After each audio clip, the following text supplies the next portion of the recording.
When I reviewed Miles Morales a few years ago, I was almost critical of the game for being too short, with not nearly enough of a story to keep me occupied for over a couple of days. Well, Insomniac, who developed Spider-Man 2, have more than compensated for their relatively tiny previous game. Spider-Man 2 has not only two Spider-Men covering symbiotic storylines, but also twice the amount of New York City to swing across. Famously set in the Big Apple, in addition to Manhattan, the game now covers all of Brooklyn and Queens in 4K resolution. For some reason, the fact that the game has mapped New York, its roads and buildings with ridiculous accuracy, really caught my attention this time around.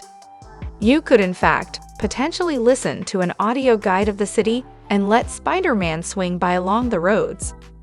Washington Square Park, Columbia University, the bridges, it's all there. I specifically loved the photo grab side mission, which involved exploring idiosyncratic events. The beating heart of the city, a group of tourists taking pictures of the Manhattan Bridge, a random taiyaki truck, and actors auditioning for Broadway shows.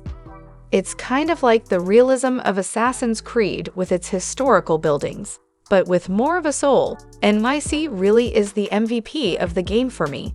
It can keep a disinterested gamer engaged with just the ability to effortlessly swing across the city or use the brand new web gliding ability to soar through the skies. But that's not quite what you're looking for as a fan of the series.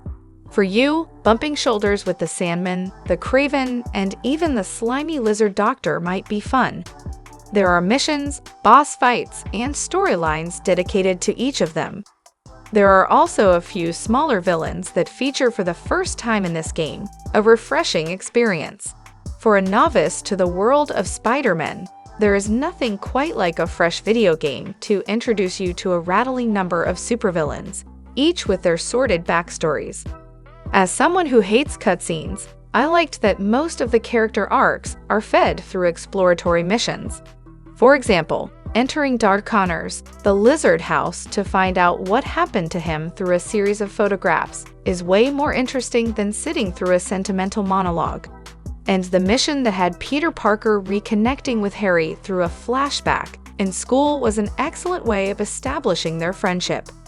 Even the side missions with MG were less annoying than what I remember in the first game. Now that we have two web-slinging heroes in the same game, you might notice two separate skill trees to navigate. Peter Parker inherits new powers this time around, which means that stealth and tact might take a backseat for him. And if you've had the pleasure of playing as Miles Morales in the previous game, you might notice that he still has all the powers that we love from it. The gadgets from the previous games are back too, and there's just a dash of freshness from a few new enemy types.